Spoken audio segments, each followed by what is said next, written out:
Et juste pour replacer un petit contexte de comment s'est créée cette réunion. Donc moi, je suis Marina Léon, je suis responsable territoriale au mouvement des entrepreneurs sociaux. Et donc, au début du confinement, on a lancé ce qu'on a appelé la Help Room. Donc là, c'est la page que vous voyez sur notre site internet www.move.org. Et la Help Room est adressée à tous les entrepreneurs sociaux, associations, toutes les structures de l'ESS. C'est gratuit et ouvert à tous. Et donc, c'est composé d'une hotline avec des experts qui prennent 30 minutes pour répondre à des questions très précises sur leur sujet. Ça peut être la communication, ça peut être des avocats, ça peut être des experts en vente. Vous avez aussi une boîte à outils avec les dispositifs du gouvernement. On relaie aussi des bonnes pratiques, plein de choses qu'on a pu trouver utiles pour vous en ce moment. On a relancé aussi un programme qui s'appelle Adopte un entrepreneur, donc en format digital, qui permet à un jeune entrepreneur donc qui a entre 1 an et 3 ans d'existence sur sa structure d'être mentoré par un entrepreneur un peu plus chevronné, ce qui permet en ce moment d'échanger sur votre quotidien et d'avoir des conseils, d'échanger entre pairs. Et on a toute une offre de webinaires donc sur plein de thématiques différentes. Et c'est dans ce cadre-là qu'aujourd'hui, nous avons la chance d'avoir Emmanuel, Pauline pour la région Occitanie, Pierre pour l'URSCOP sur le pôle Méditerranée et Kamel pour France Active avec nous pour vous expliquer les financements qu'ils mettent en place pour vous soutenir en ce moment. Donc, je vais arrêter mon partage et je vais laisser la parole à Emmanuel pour la région.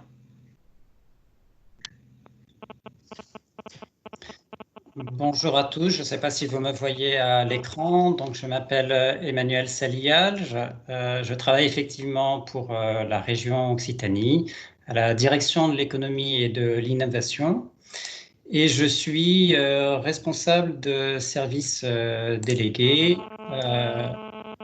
Attendez, je reviens au début. Voilà, je suis responsable de service délégué pour le service ingénierie financière et fonds européens.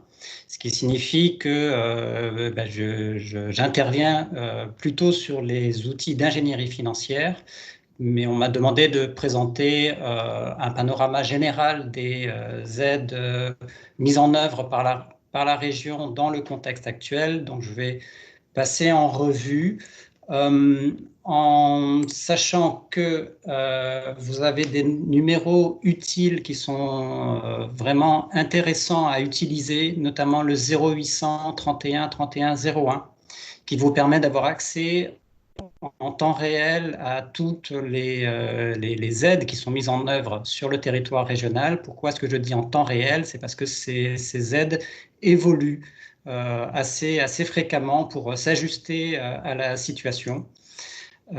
Et ces éléments, vous les obtenez aussi via des mémentos, des foires aux questions et des présentations de dispositifs sur le hub Entreprendre. Vous avez au bas de la slide le lien Internet pour aller sur le site qui vous permet d'avoir accès à toutes ces informations. Là également, je vous y invite très fortement. Et puis, si vous avez des aides en cours auprès de la région, les services peuvent vous répondre au 30 10. Alors, le premier point que je vais évoquer concerne le fonds de solidarité, dont vous savez tous qu'il est mis en œuvre à l'échelle nationale, mais avec des modalités qui ont été complétées en Occitanie, notamment par le volet 2 qui vient compléter le volet de l'État et un fonds de solidarité exceptionnel Occitanie que je vais vous résumer ici. Donc, il s'agit de pouvoir intervenir auprès des entreprises. Alors, je fais une toute petite parenthèse quand je vais dire à chaque fois entreprise. Évidemment, j'inclus les associations qui ont une activité économique. C'est le terme, on va utiliser le terme générique d'entreprise. Donc, entreprises qui ont moins de 10 salariés et qui sont fortement impactées par la crise actuelle.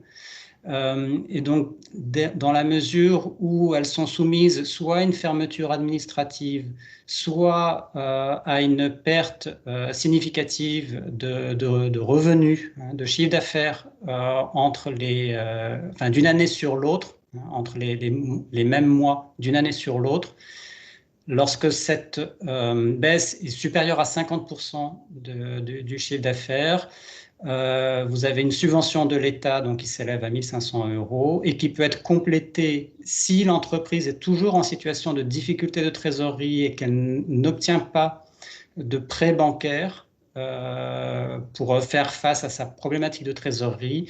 La région intervient par une aide complémentaire qui s'étage entre 2 000 et 5 000 € s'agissant d'entreprises qui ont entre 1 et 10 salariés.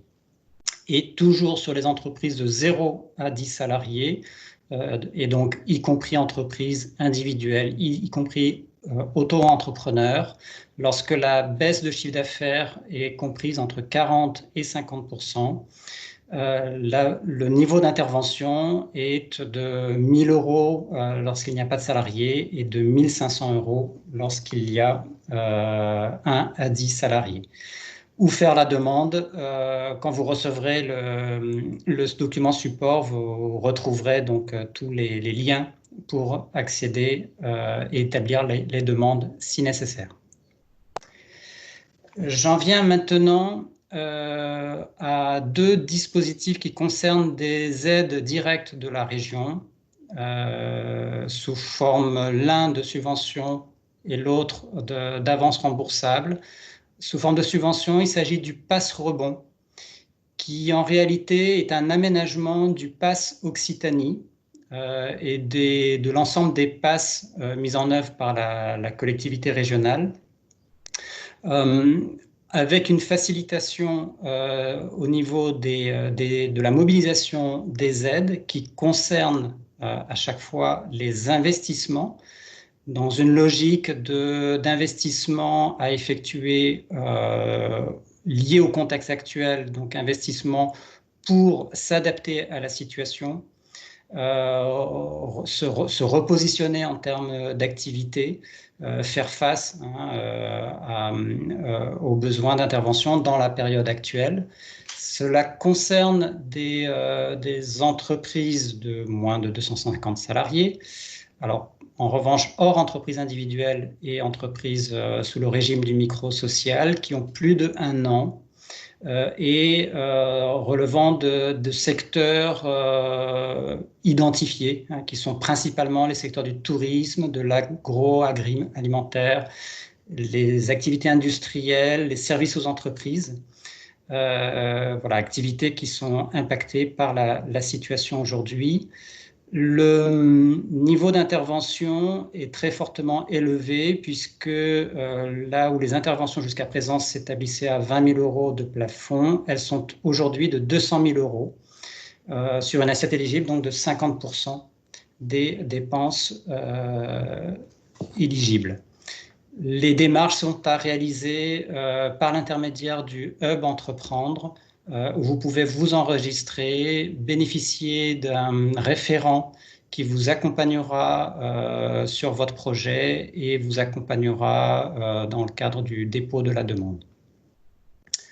Autre dispositif mis en œuvre spécialement par rapport à la situation actuelle, il s'agit du contrat entreprise en crise de trésorerie suite au Covid.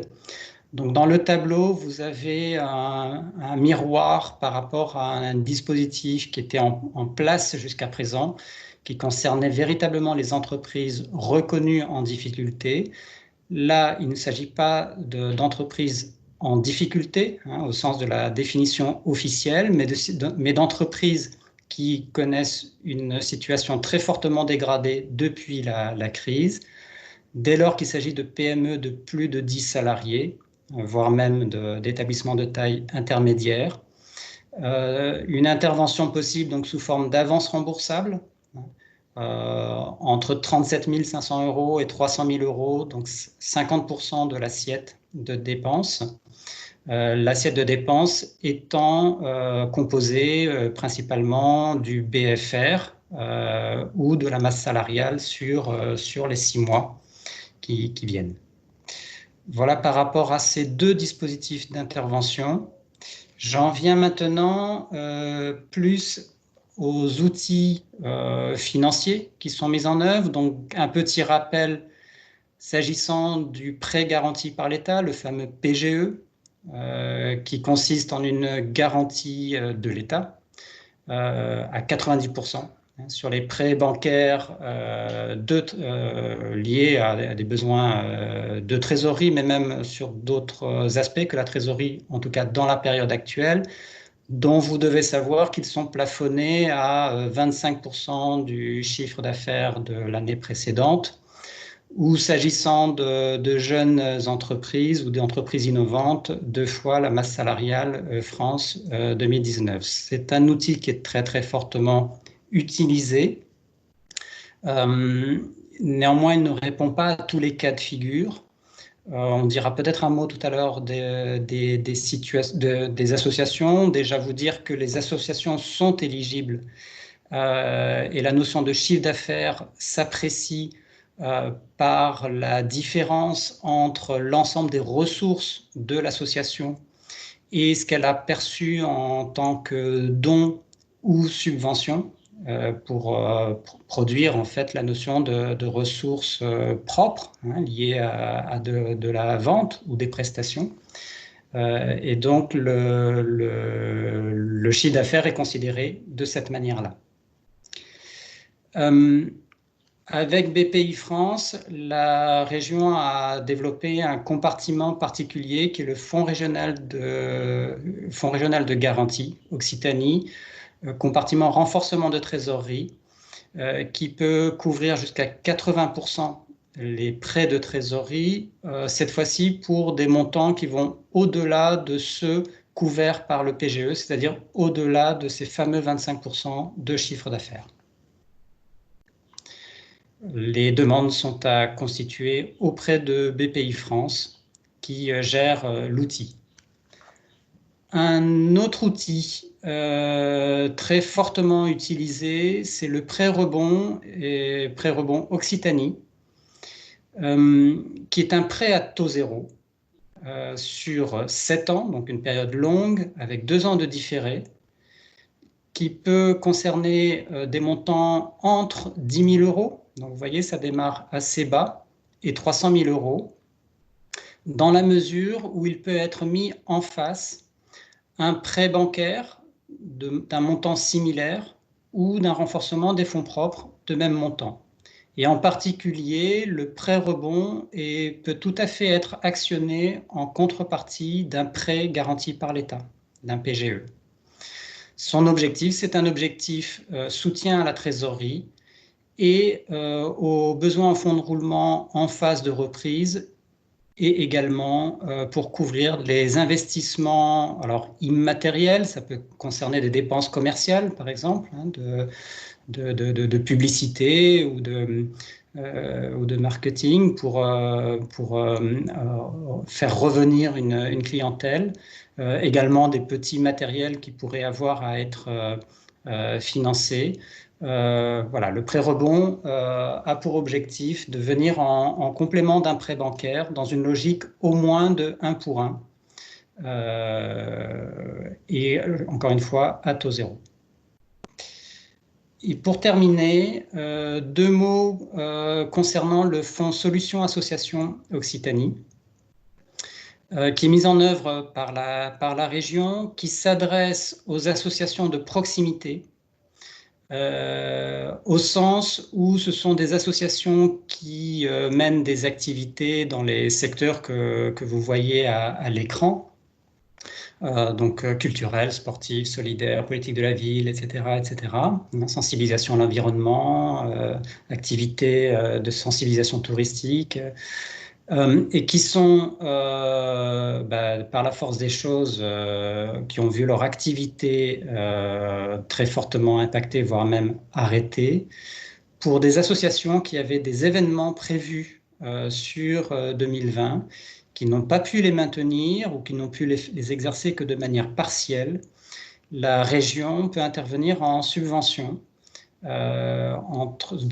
pour des montants plafonnés à 20 000 € ou 30 000 €. 20 000 € lorsque c'était la première manifestation de cet ordre qui est menée par l'association. 30 000 € lorsque c'est dans le cadre d'événements qui se reproduisent d'une année sur l'autre, à la condition que l'association puisse faire état d'une baisse de ses recettes, hein, de l'ordre de 40% de ce qui était prévu, et dans la mesure où elle peut faire état de dépenses effectives, dépenses externes, pour un montant supérieur à 20 000 €. Voilà, j'ai essayé de faire assez vite et de balayer l'ensemble des aspects. Je vous invite vraiment à compléter votre information ou les éléments de renseignement via les numéros de téléphone que je vous ai indiqués tout à l'heure, via le hub Entreprendre, et bien entendu, Pauline et moi, nous tenons à votre disposition pour répondre à vos questions cet après-midi. Voilà.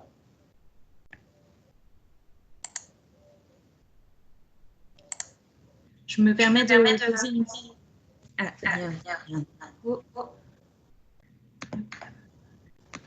Je me permets de poser une question d'Élise, parce que c'est très en lien avec juste ce qui vient d'être dit. Est-ce qu'Emmanuel, vous pourriez, pour chaque dispositif, dire jusqu'à quand ils sont accessibles? Est-ce que ce serait possible de juste compléter? Alors, attendez, je vous remets votre micro. Est-ce que vous pourriez remettre votre micro?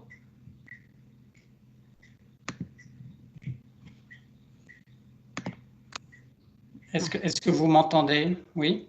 Oui.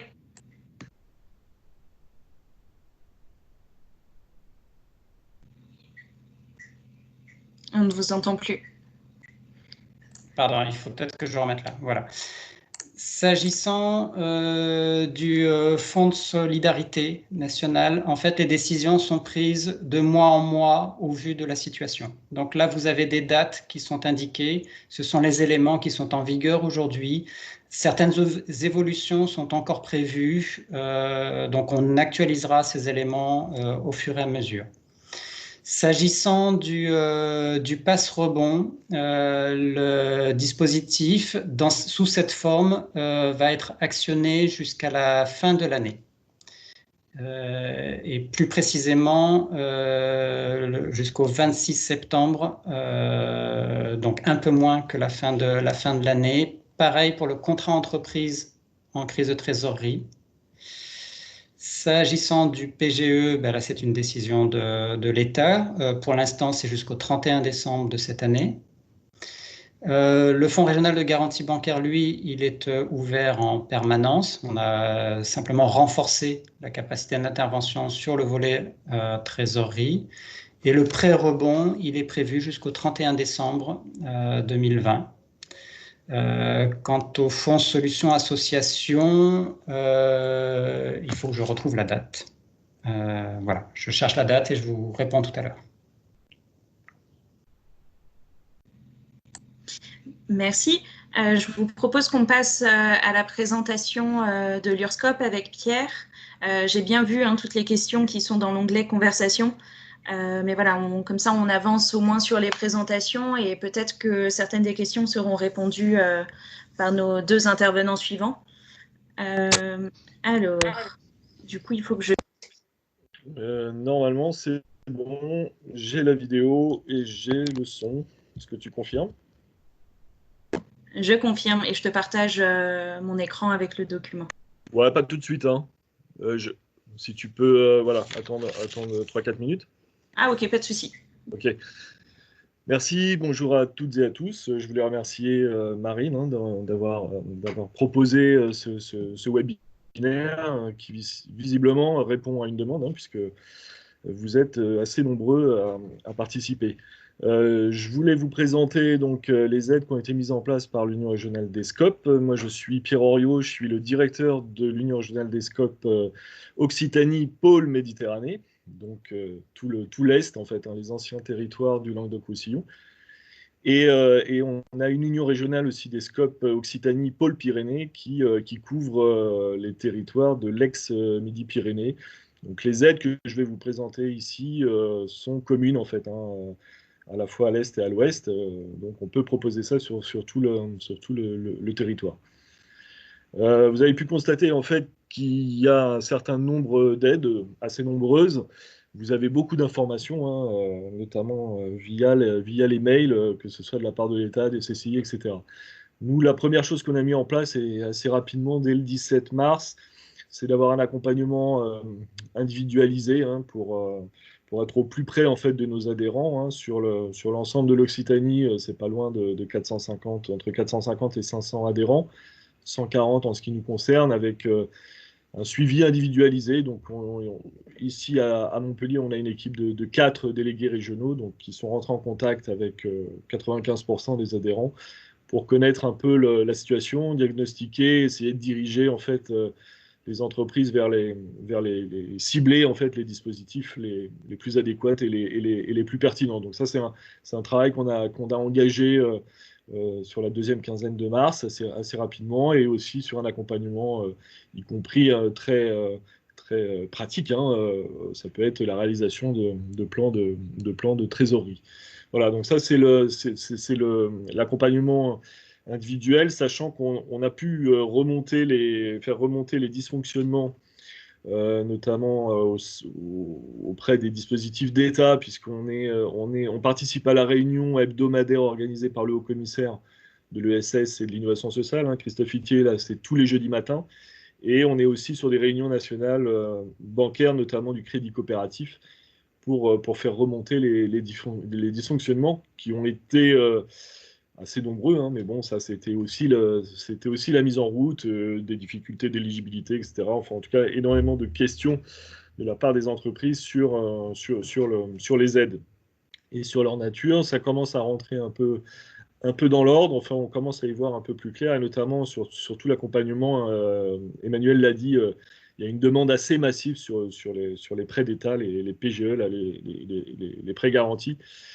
Et bon, voilà, on sent que ça se met en route, mais notre crainte, en fait, en étant au plus près des entreprises et connaissant les niveaux de trésorerie, c'était les délais, en fait, hein. C'est-à-dire vous faites des démarches, vous faites des demandes de prêts, de subventions, etc. Mais entre le moment de la demande et donc où vous avez identifié un besoin assez urgent et le moment où vous allez avoir l'argent sur le compte, en fait, on avait du mal à voir, en tout cas, les délais. Et donc, ce qu'on s'est dit, c'est qu'il fallait mettre en place, en tout cas pour les sociétés coopératives, donc c'est bien les sociétés coopératives d'intérêt collectif, les SIC et les SCOP, mettre en place assez rapidement en fait un prêt d'intervention qui s'appelle le prêt participatif d'entraide et solidaire, ce que Marine va vous projeter avec les caractéristiques, pour répondre en fait le plus rapidement, c'est-à-dire ça ne vient pas se substituer aux différentes aides, que ce soit régionales ou d'État, mais ça vient pour répondre à un besoin rapide, c'est-à-dire entre le dépôt de la demande, délai d'instruction et l'argent sur le compte, on compte une dizaine de jours, grand maximum, hein. On était plutôt entre 6 et 10 jours. Donc voilà, nous notre préoccupation, c'était notamment que les SCOP et les SIC puissent payer les salaires à la fin du mois d'avril, et aussi les charges incompressibles. Donc on a mis en place ce prêt, hein, qui est un prêt. Bon, vous avez les caractéristiques ici qui vous sont présentées, avec voilà, limité à 50 000 euros, mais en fait la règle c'était la masse salariale et les charges incompressibles, avec un différé de remboursement 3 mois, un taux d'intérêt à 0,5, pourquoi pas 0, parce qu'en fait, on peut pas enfin, il y a des contraintes bancaires assez importantes, et on peut pas faire de taux, on n'a pas la possibilité de faire des taux, des taux d'intérêt à 0%. Donc voilà la raison pour laquelle c'est 0,5%, sachant que cet argent-là, c'est l'argent des coopérateurs, hein, puisque un tiers de la cotisation auprès de la Confédération générale des SCOP et des unions régionales sert à alimenter ce fonds qui est pas seulement créé pour faire face à la crise, mais aussi en permanence, notamment là pour assurer le développement des coopératives. Enfin, en tout cas, là, il a été ciblé évidemment pour faire face aux problèmes de trésorerie. Donc voilà, avec des délais très très courts, hein, j'insiste là-dessus, puisque c'était quand même les grandes interrogations sur les aides, y compris sur le versement des indemnités de chômage pour les activités partielles. Voilà, donc ça a été la caractéristique du prêt avec un remboursement qui peut aller jusqu'à 24 mois. Donc là, on continue, effectivement, on a 2 comités par semaine, hein, on continue à traiter les demandes qui viennent en complément de toutes les aides qui ont été présentées. Voilà pour l'aide financière. Alors, ce qu'on met aussi en place, c'est tout un programme d'accompagnement collectif qu'on peut appeler des ateliers rebond ou les ateliers de la reprise. Donc, tout au long du mois de mai, en fait, on va organiser des ateliers, alors soit sous forme de webinaire, soit sous forme d'ateliers avec des groupes plus restreints, plus réduits, 8-10 personnes, hein. L'idée, c'est créer des espaces d'échange de pratiques, et puis apporter aussi un peu de contenu, tout en restant très pragmatique, très dans l'opérationnel, hein. Donc, on va faire des ateliers notamment sur la stratégie. Cette crise, effectivement, va créer des bouleversements au sein des entreprises, hein, de l'ESS, et donc il faut réfléchir sur sa stratégie future. Ce qui ne va pas changer, hein, et puis ce qui va effectivement changer. Donc là, c'est essayer de vous donner les bons outils, des réflexions, en tout cas, vous aider à réfléchir un peu sur les stratégies, la stratégie notamment commerciale. Donc là, on va faire des ateliers d'1h30 à peu près sur le même format, mais plus participatif à 8-10 personnes. L'idée, c'est que effectivement les entrepreneurs puissent s'exprimer. On va aussi travailler sur la gestion du stress. On a relevé effectivement pas mal de demandes là-dessus, donc on va faire intervenir des intervenants extérieurs, plutôt profil coach, hein, qui sont un peu spécialisés là-dessus. Et puis aussi sur les ressources humaines, l'organisation. Pour nous, on a une problématique qui est assez forte, hein, mais que vous devez aussi rencontrer dans la gestion un peu habituelle des entreprises, qu'elles soient associatives ou coopératives. C'est comment dynamiser les équipes, hein, à distance. Ça, c'est pas évident, et donc on va essayer d'y répondre le mieux possible. Donc voilà, donc accompagnement individuel au plus près des structures et des préoccupations, et puis organisation, accompagnement collectif sur des ateliers, et aussi des formats webinaires plus larges. On va faire aussi des ateliers sectoriels. On a commencé avec les coopératives d'activité et d'emploi, mais on va aussi le faire prochainement, là, lundi prochain, sur les commerces alimentaires. Voilà, qui ont d'autres difficultés. C'est pas les mêmes, c'est pas des baisses de chiffre d'affaires là pour l'occasion, mais c'est aussi il y a aussi des difficultés organisationnelles. Voilà, et puis cet outil financier à travers le PPES. Voilà, je ne serai pas plus long. Et puis par contre, si vous avez des questions, je vous propose effectivement de rentrer en contact plutôt avec Marine, hein, du Move, puisqu'en fonction de votre localisation, si vous êtes plutôt côté Occitanie occidentale, ça sera l'UR de Toulouse, et si vous êtes plutôt côté Occitanie orientale, ça sera avec nous. Et voilà, n'hésitez pas à nous solliciter, que ce soit sur des questions à propos de la crise que nous traversons, mais aussi des questions plus larges, voilà, sur les scopes et les SIC. Voilà, je vous remercie de votre attention. Merci beaucoup, Pierre. Donc juste pour rebondir, parce que c'est très lié aussi avec ta présentation, Alexandra demande si les aides de l'URSCOP concernent exclusivement les adhérents de l'Union régionale. Oui, exclusivement. Ok. Merci. Je vais donner du coup la parole à Kamel pour France Active. Merci Marine. Est-ce que là c'est bon? Je vais Je vais partager l'écran.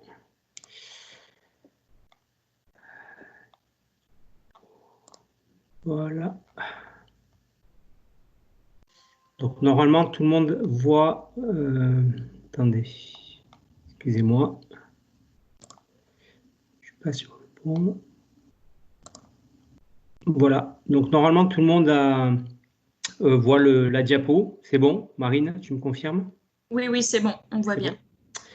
Donc bonjour à tous. Donc je suis Kamel Sassi, je suis responsable des engagements à France Active MPA Occitanie, donc la partie ouest pour France Active, et donc les dispositifs que ce que je vais présenter, le pacte relance et la même chose côté est de la région. Je vais vous parler en premier lieu de ce qu'on met en place aujourd'hui, qui est le pacte relance. Donc ça veut dire quoi? Ça veut dire qu'on mobilise nos équipes sur aujourd'hui, on va se mobiliser essentiellement sur les structures existantes versus création de nouvelles entités, hein, puisqu'on intervient aussi beaucoup sur de la création. Donc là, effectivement, on remobilise nos énergies sur les structures existantes, notamment celles qui ont le plus d'impact sur le territoire. Et puis, le pacte relance, c'est le coup d'après.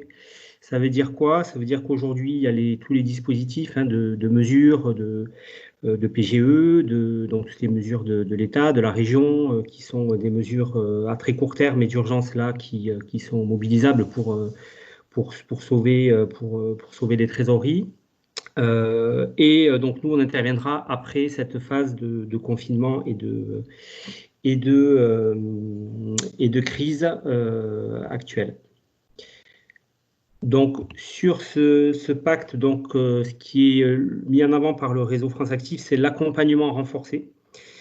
Ça veut dire quoi? Ça veut dire que on va s'assurer que les mesures déjà possibles ont été actionnées. Donc, on va pouvoir, dans le cadre d'un diagnostic avec les associations, entreprises de l'ESS avec lesquelles on va échanger, vérifier que tout a bien été actionné. Les conseiller aussi, pour certaines qui pourraient se poser la question, est-ce que je dois actionner un PGE ou pas, ou telle autre mesure. La mise en place d'outils de gestion de crise, et notamment le plan de trésorerie, qui est aujourd'hui un outil essentiel et important à utiliser par toutes les structures. Et puis avec aussi un travail sur différents scénarios de ces plans de trésorerie, avec notamment des scénarios crash test, hein, en imaginant des reprises plus lentes que ce qu'on pourrait imaginer, un scénario moyen et un scénario plus optimiste.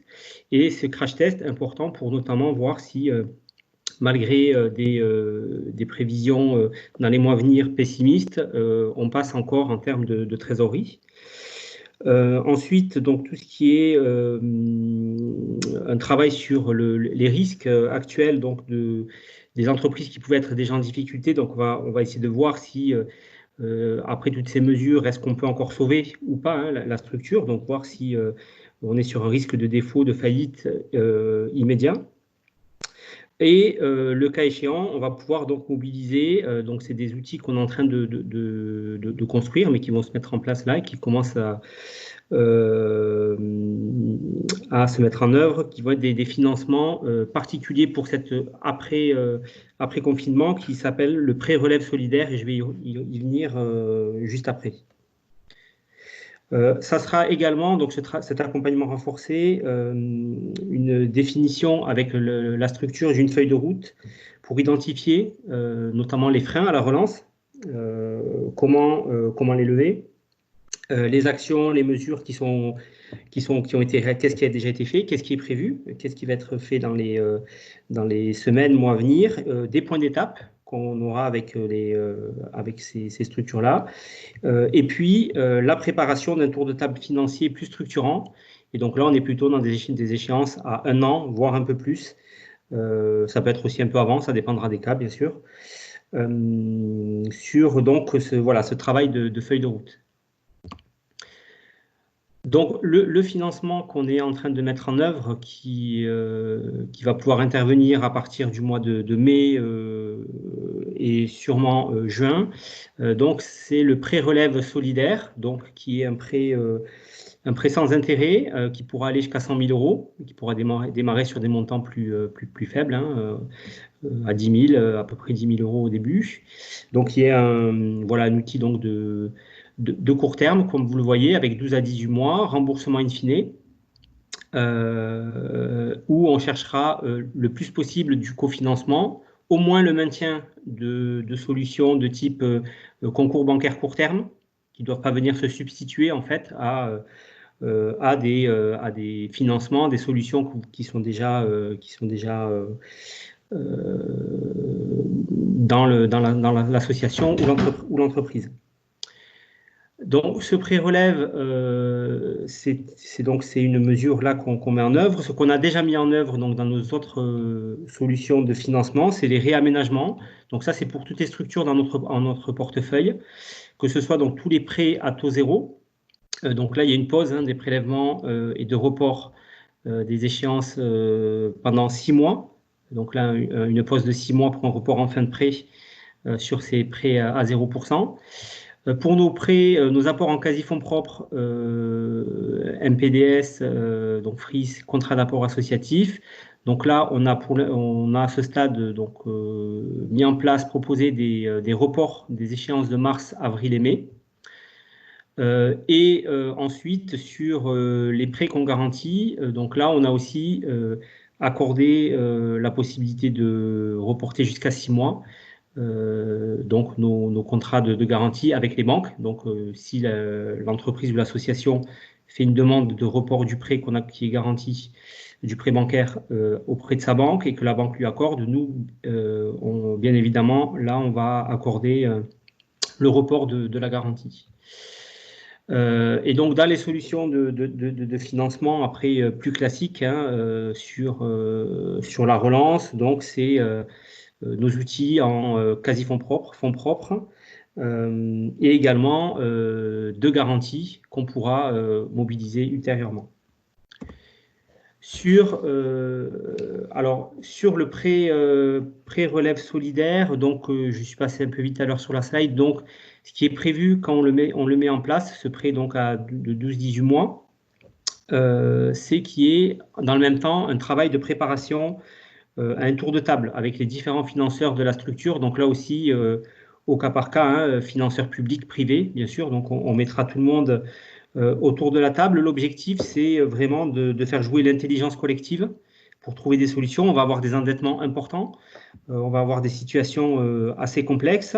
Et donc, on se dit que c'est un moyen pour trouver à plusieurs des solutions face à cette crise inédite et d'allier en fait nos outils, nos possibilités et nos financements pour trouver voilà, les solutions qui permettront une pérennité à l'entreprise. Quand je dis entreprise, association aussi, bien sûr. Ensuite, vous dire rapidement qu'on met à disposition une boîte à outils. Donc ça, vous en voyez partout. Le Move disait qu'ils en avaient une. Donc en tout cas, on a une boîte à outils qui présente les différentes mesures. Et donc, il y a une actualisation chaque semaine. Donc là, je vous invite à aller sur le site de France Active, voilà, avec le lien qui est ici présent, donc qui peut aussi vous permettre de voir si vous avez pensé à toutes les mesures. En tout cas, nous, c'est quelque chose que systématiquement, dans les entretiens qu'on fait, on passe en revue pour être sûr que rien n'a été oublié et qui pourrait vous servir. Voilà, et pour les contacts, donc sur la partie est donc, de la région Aix-Languedoc-Roussillon, donc vous avez les contacts pour France Active RD Occitanie, et pour l'ouest, donc France Active MPA Occitanie, les contacts également. À la fin de la diapo que Marine va vous transmettre. Merci. Merci Kamel, et c'est parfait, on est complètement dans le timing. Alors, je vous propose de passer à une phase de questions-réponses. Je vois qu'il y a déjà eu des réponses à certaines des questions dans la partie conversation. Alors peut-être reprendre, je remonte. Hop. La question, voilà, une question d'Antoine qui dit association événement, peut-on mettre les artistes au chômage technique avec déclaration de date, donc prise en charge État de 70% et donc 30% restant prise en charge par la région? Est-ce que c'est possible côté région? Alors, pour être très honnête, je ne saurais pas répondre à la question. Et donc, je vous invite vraiment à contacter le numéro de téléphone que j'ai mentionné tout à l'heure, le 0800 31 31 01, pour avoir les éléments d'information nécessaires.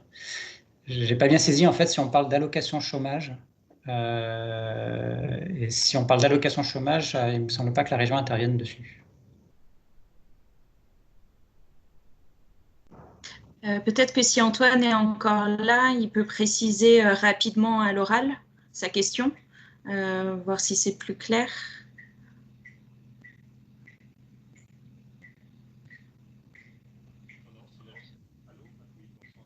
On vous entend de très très loin. Ah oui, c'est pour ça. Vous m'entendez mieux maintenant normalement. Un peu mieux. Donc je disais que non, la réponse est OK. J'ai pas de, je vais appeler les services effectivement, mais c'est effectivement le chômage partiel, oui. On est bien d'accord sur les allocations chômage, oui. Oui, donc là, c'est vraiment une mesure État sur laquelle la région n'intervient pas, par contre. D'accord. Je peux, Marine, c'est Stella Pinisi, donc sur Bestelma. Je fais partie du spectacle vivant et donc j'ai enclenché le chômage partiel pour des dates annulées puisqu'on avait donc des contrats avec Théâtre de Nîmes. Donc le chômage partiel fonctionne pour les intermittents du spectacle.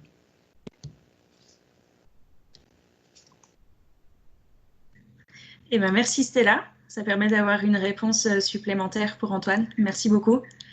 Une question aussi de Jérémy qui nous demande le volet 1 de l'aide d'État est à déclarer jusqu'au 30 avril. Cela concerne mars. Est-ce que cela concerne mars? Pour la demande sur avril, jusqu'à quand peut-on déclarer et à partir de quand? Alors ça, c'est la force des échanges. Il y a une réponse qui a été apportée par l'un des participants et qui précise que oui, les déclarations pour mars sont à faire jusqu'à la fin de ce mois-ci et les déclarations d'avril seront à effectuer à partir de début mai. Bon, bah, parfait, comme ça au moins on a confirmation à l'oral et pour tout le monde. Jacqueline demande, alors ça va peut-être plus être adressé à Pierre, pour une reconversion d'une SARL unipersonnelle sans salarié vers une coopérative, existe-t-il quelque chose? Non, pour une SCOP, il faut avoir au minimum 2 salariés associés. Et pour une SIC, au minimum 1 salarié associé ou le producteur du service ou du produit de la SIC qui soit associé. Donc pourquoi pas sur une société coopérative d'intérêt collectif, mais dans ce cas-là, il faudrait que ce que vous produisez, service ou produit, que le producteur de ce service ou ce produit soit aussi associé de la société coopérative.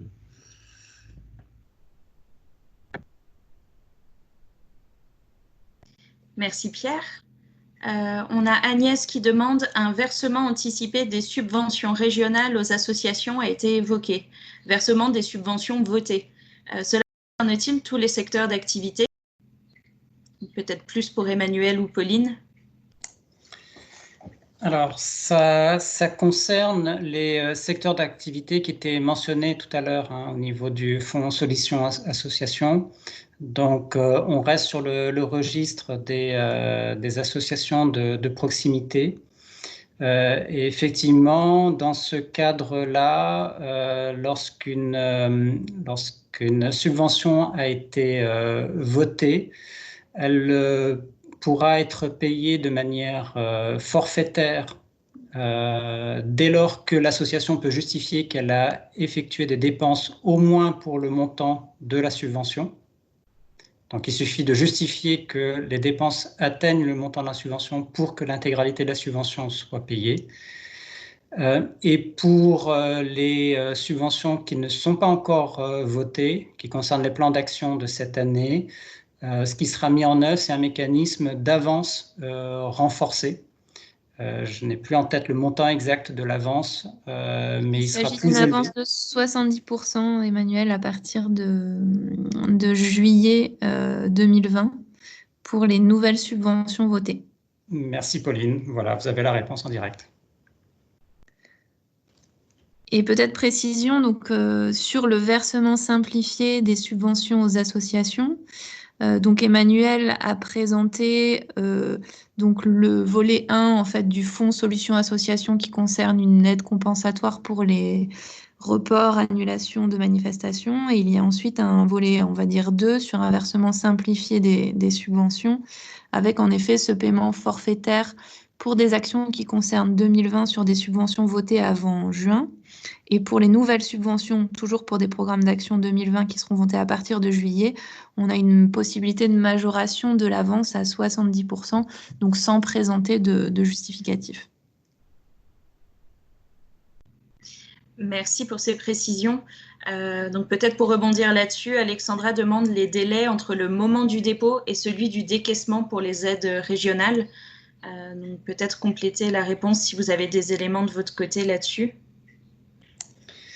Alors, la question du traitement des paiements fait partie vraiment des priorités aujourd'hui. La première priorité, ça a été de travailler sur des mesures en urgence qui ont été votées très rapidement après le début du confinement, puisqu'elles ont été votées le 3 avril, c'est donc à peine 2 à 3 semaines après le début du confinement, un plan d'action de 22 mesures qui s'élève à 250 millions d'euros au total.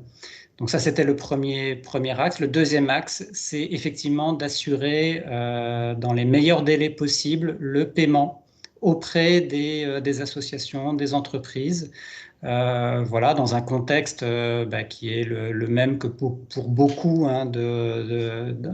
d'entreprises, qui signifie de travailler à distance, puisque les agents de la région ne sont pas sur site, ils sont confinés, et donc il a fallu mettre en œuvre des accès aux outils métiers à distance. Voilà, donc on s'efforce vraiment d'effectuer les paiements dans les meilleurs délais possibles.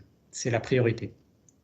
Je ne peux pas donner là de durée, mais de délai de paiement, mais soyez assurés que c'est l'objectif premier.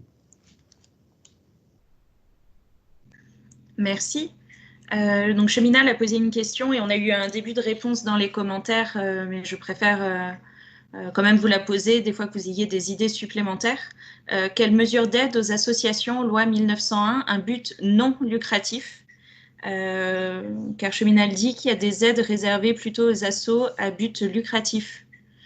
Je vais bien, Marine, apporter un peu une réponse là-dessus. Quand je parlais du pré-relève solidaire, donc effectivement, on va se retrouver avec des associations qui vont pas pouvoir mobiliser le PGE ou pas suffisamment parce que pas assez de chiffre d'affaires ou bien de subventions contre prestations à proposer, à mettre dans l'assiette du calcul du PGE. Donc, du coup, le pré-relève solidaire pourra par contre, là, intervenir si voilà, il n'y a pas pu avoir la possibilité d'un PGE.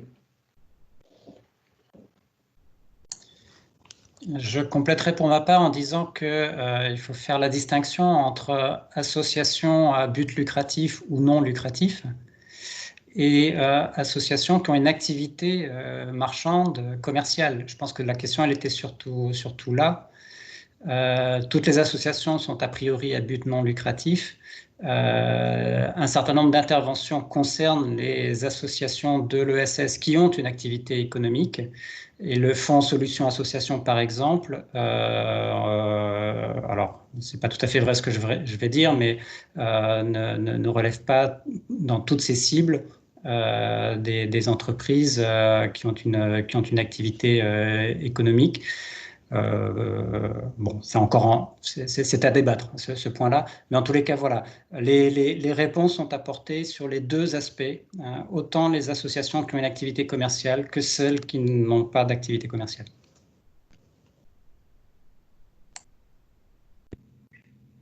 Merci. Romain demande à propos du pass rebond, est-il possible de discuter avec un référent de la demande des critères d'éligibilité avant le dépôt du dossier?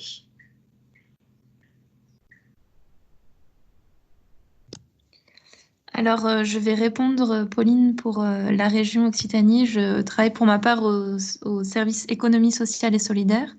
Donc, nous pouvons être interlocuteurs pour échanger sur les critères d'éligibilité au pass rebond. Et donc, on enverra dans la présentation PowerPoint les coordonnées de contact, sachant que j'ai un homologue, moi, sur la partie ex-Midi-Pyrénées également, qui peut répondre selon la localisation de la structure.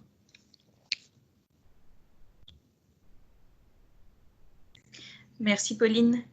Les groupements qui accompagnent le développement de l'agriculture biologique sont-elles incluses dans la notion de proximité? Donc j'imagine, donc c'est une question d'Agnès et j'imagine que c'est par rapport à ce qui a été présenté côté région.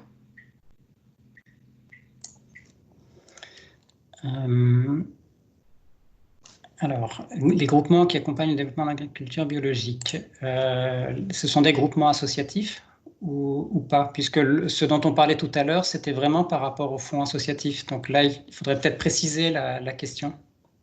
Agnès a répondu oui, c'était bien par rapport à cette partie-là de la présentation, et oui, c'est bien des groupements associatifs.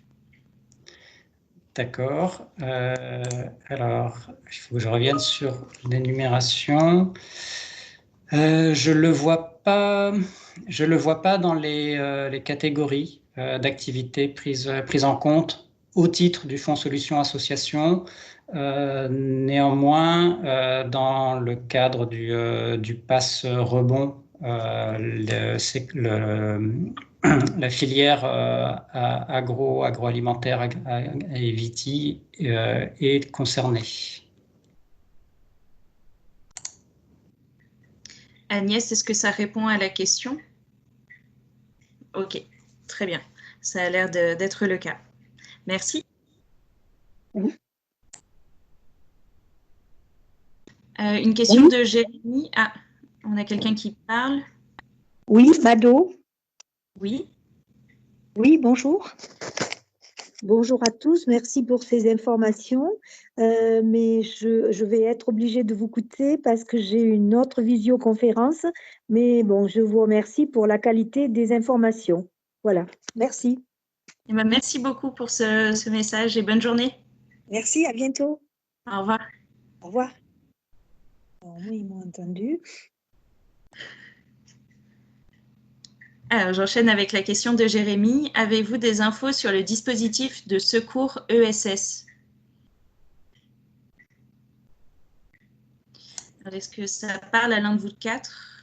Alors, je pense que le dispositif de secours ESS qui est évoqué, c'est celui qui est lancé par le Haut Commissariat à l'ESS. Et si je me souviens bien, il consisterait en une subvention jusqu'à 5 000 € en articulation avec les DLA. Voilà, j'en sais pas tellement plus à titre personnel, puisqu'encore une fois, hein, je suis de façon globale sur le volet outils financiers et pas spécifiquement sur les sujets ESS, même si à titre personnel, j'ai navigué dans l'ESS par le passé. Voilà, je sais que le sujet est en cours de traitement. Je ne sais pas si quelqu'un d'autre peut apporter une réponse plus précise. Oui, mais effectivement, il y a une annonce qui a devancé, je crois, les discussions nationales, moi, de ce que j'ai interprété. Et qu'aujourd'hui, il n'y a pas encore beaucoup de fonds hein, sur ce. Donc, il y a une annonce forte, mais on ne sait pas trop encore combien ça va représenter. Donc, je sais qu'il y a des négociations encore et des discussions au niveau national là-dessus, mais que ce n'est pas encore opérationnel. Et pour compléter, Alexandra a répondu dans la conversation pendant qu'on me posait la question. Voilà, elle a ajouté un petit texte, donc c'est bien ce que vous disiez, Emmanuel, être forfaitaire de 5 000 € plus accompagnement DLA. Donc voilà, donc si des personnes sont intéressées aussi ils peuvent lire cela.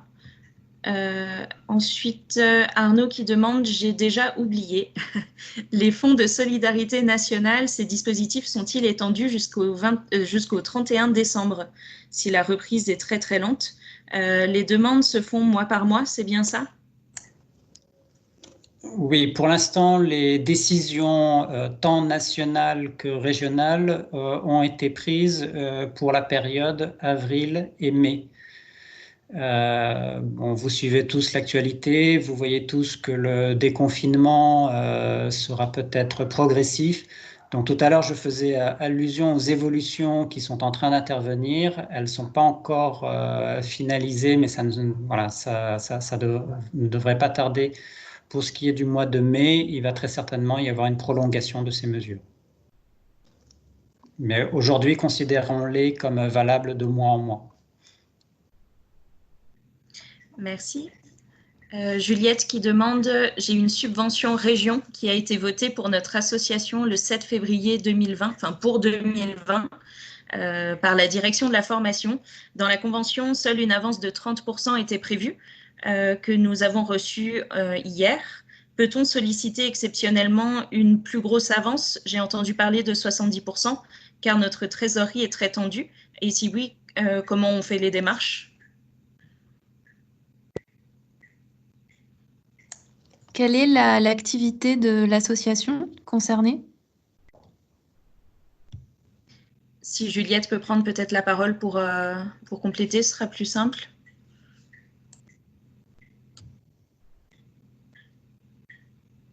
Pardon, oui, je viens de remettre mon micro, vous m'entendez? Oui. Donc, c'est une association loi 1901 à but non lucratif qui monte des projets de recherche participative. Et donc, on avait un projet de recherche participative soutenu par la région et la direction de la formation, puisque c'est une démarche de GPEC dans le secteur, on va dire, agri-agro.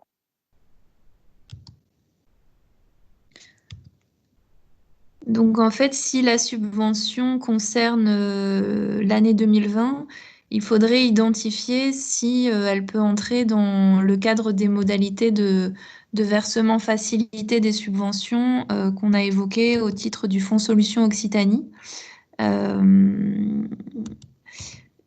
Et comment est-ce qu'il faut que je contacte le chargé de mission région? Est-ce que lui saura Je ou est-ce pense qu'il y a que une c'est ce qu'il faut faire en évoquant donc le Fonds Solutions Occitanie et les cibles qui sont listées dans le support là qu'Emmanuel a présenté sur la slide correspondant à ce fonds pour identifier si dans le cadre de votre activité vous pouvez avoir accès à ce versement simplifié. Et est-ce que juste ça serait possible de redire quels sont les critères a priori qui faciliteraient ce versement anticipé? Oui, alors il s'agit donc des subventions qui doivent être inférieures à 500 000 € pour un programme d'action 2020 et orienté vers des associations dites de proximité dont le siège social est basé en Occitanie, dans les secteurs culturels, sportifs, solidaires, politique de la ville, de l'ESS, d'éducation populaire, de culture scientifique et technique, de sensibilisation à l'environnement, de valorisation patrimoniale et touristique et enfin en direction de la jeunesse. Associations ayant des actions en C'est direction assez de la large, jeunesse. hein. Oui. Bon, bah, je vais en parler, merci, je vais en parler au chargé de mission. Marine, je peux apporter, donc Pierre, je peux apporter un complément sur le fonds de secours ESS. C'est la note qui date donc effectivement du Haut Commissariat de lundi. Donc l'objectif, c'est apporter une aide d'urgence aux très petites entreprises de l'ESS. Très petites, c'est 3 salariés et moins, menacées par les effets de la crise. Le seul critère, l'aide doit être décisive pour la continuité immédiate de la structure. Donc il y a eu 3 millions d'euros au lancement, hein, 1,5 million d'aides directes. Donc ça concerne l'aide directe, les 5 000 €, là, l'aide forfaitaire de 5 000 € et 1,5 million valorisé pour l'accompagnement gratuit des structures. soutenu par le DLA. Donc là, c'est de l'accompagnement via des prestataires externes. Voilà ce que je peux ajouter. Merci beaucoup. Et est-ce que tu as peut-être un document ou quelque chose qu'on pourrait ajouter au mail à tous les participants? Je peux joindre le document dans son intégralité en fait du haut commissaire, ouais, avec plein de liens. Oui, ça peut être utile. Avec le contact si besoin. Ok, super. Pour continuer les questions, Caroline de Consignop demande une subvention région a été accordée en juillet 2019 sans avance. Il n'y a pas encore eu de demande de remboursement. Peut-on solliciter une avance?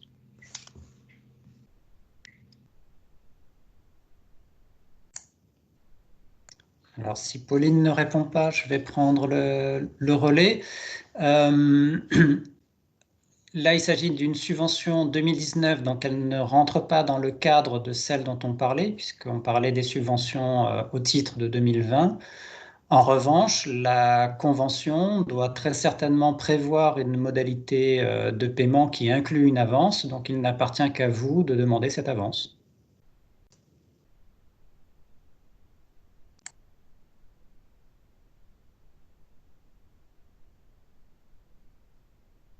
Merci. Donc pour vous dire aussi, on a des retours positifs dans la conversation, des gens qui remercient, qui trouvent que les réponses sont pertinentes. Je tiens à vous le dire. On a Aurélie qui nous dit toutes les aides dédiées à l'ESS sont recensées là dans un document. Donc pareil, on prendra le lien et on vous le partagera à tous pour ceux qui ne sont pas forcément dans la conversation. Et Jérémy qui demande dans le passe rebond rubrique transition numérique, est-ce que les scopes sont éligibles et quels sont les types de dépenses éligibles? Alors sur l'éligibilité au pass rebond, il n'y a pas de, enfin les scopes sont éligibles, hein, c'est tout statut. Après donc sur la nature des dépenses sur ce volet spécifique, est-ce que Emmanuel, tu aurais toi des exemples peut-être? Alors, non, je n'ai pas d'exemple en tête, mais en revanche, il existe une fiche descriptive du pass Oui. rebond Donc, que l'on pourra joindre, si vous le souhaitez, à la présentation, qui est également disponible sur le hub Entreprendre. Et vous tapez le mot-clé pass rebond, vous y accéderez. Et donc, toutes les natures de dépenses qui peuvent être prises en compte, y sont listées. Et donc, j'ai la fiche sous les yeux. Il s'agit donc de prestations externes de conseil visant à mettre en place des démarches qui peuvent être liées à de l'éco-conception, une démarche d'achat responsable, de mutualisation d'équipements, d'économie de la fonctionnalité ou de réutilisation, réemploi des déchets. Donc, c'est uniquement de la prestation externe.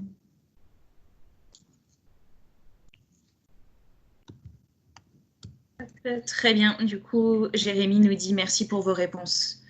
Alors, on a un autre Jérémy qui nous parle d'organiser des apéros post-déconfinement et savoir si les aides de la région peuvent participer. Un côté un peu plus sympa. L'important, c'est d'avoir de l'humour. On est tous d'accord. On est bien d'accord. Aussi, Aurélie complète par rapport au commissariat en disant que le Haut Commissariat a annoncé souhaiter une montée en puissance rapide du dispositif Secours ESS en mobilisant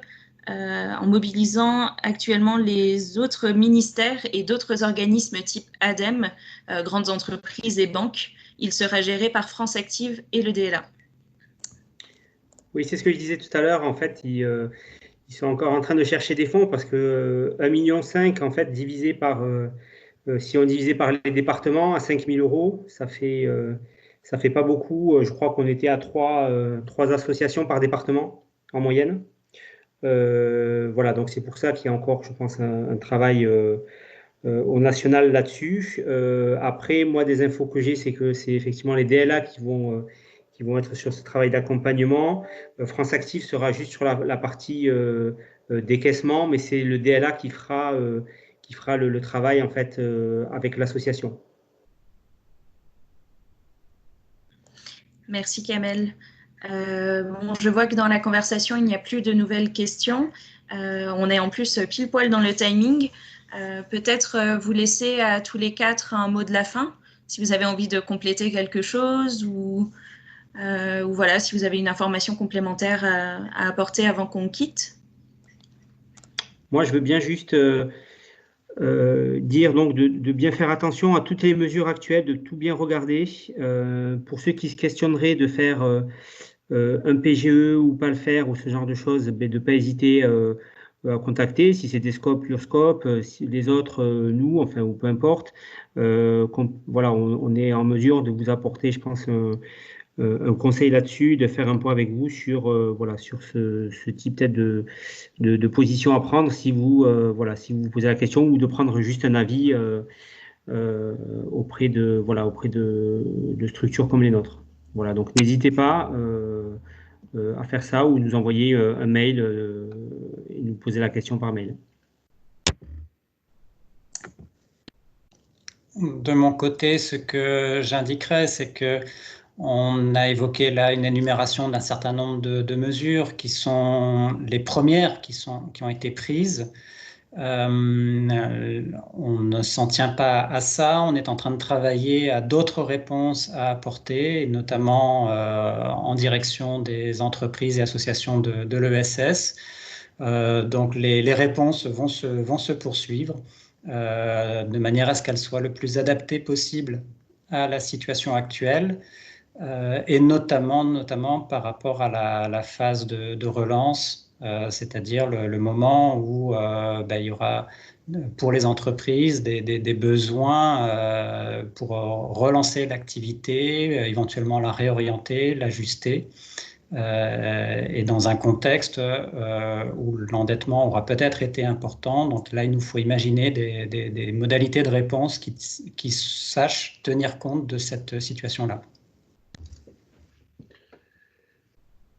Je voudrais dire que les équipes respectives des unions régionales sont sur le pont pour vous accompagner et que l'ESS ou les entreprises ou les entrepreneurs sociaux, en fait, c'est déjà notre monde d'aujourd'hui, c'était le monde d'hier pour nous, d'autres l'imaginent le monde de demain, mais je pense qu'on a des boulevards, en tout cas, il va falloir s'en saisir. Et on est assez confiant et optimiste.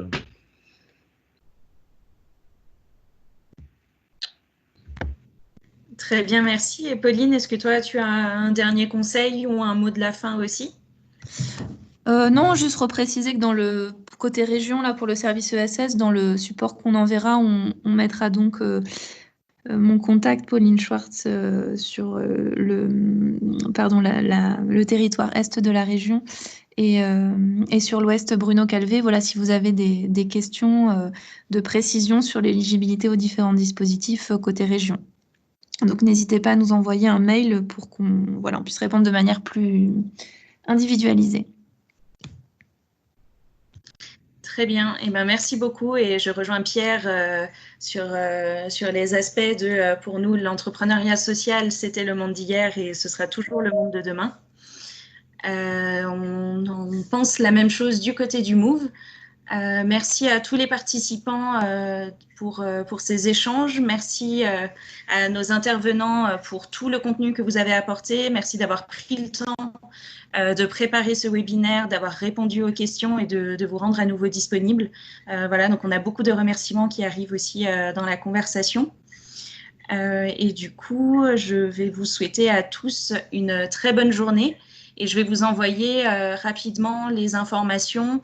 Je vous enverrai le lien aussi du replay pour les personnes qui souhaiteraient revenir sur ce qui s'est dit pendant la réunion. Et puis sur ce, très bonne journée à tous et à bientôt.